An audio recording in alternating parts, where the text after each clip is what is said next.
sedar dalam perjalanan Isra' wal Mi'raj ini.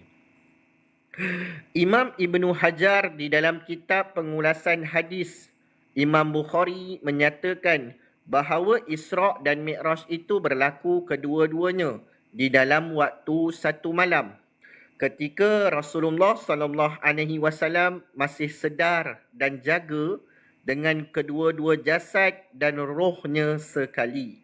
Inilah pendapat majoriti ulama hadis dan fuqaha Islam dan ulama tauhid.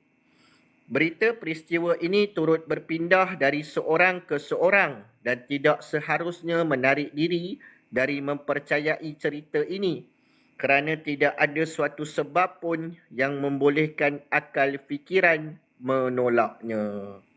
Ni sahabat-sahabat semua, itulah kita gelar Isra' wal Mi'raj ini sebagai mukjizat, kerana berlakunya Isra' wal Mi'raj ini dalam keadaan luar biasa, dalam keadaan hanya satu malam sahaja, sahabat-sahabat semua.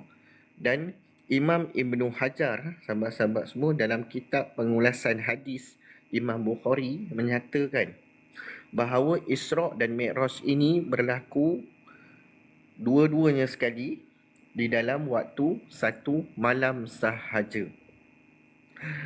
Dan sahabat-sahabat semua, ketika itu Rasulullah SAW masih sedar dan jaga dengan kedua-dua jasad dan rohnya sekali. Jadi mukjizat ataupun perjalanan Isra' wal Mi'raj ini, dia bukan perjalanan roh, dia bukan perjalanan mimpi, tetapi dia perjalanan yang nyata, yang benar, dalam keadaan Nabi Muhammad SAW sedar dan jaga dengan roh dan jasadnya sekali. Jadi inilah sahabat-sahabat semua pendapat majoriti para ulama hadis, para fuqaha Islam, ulama fiqh dan juga para ulama tauhid, ulama akidah.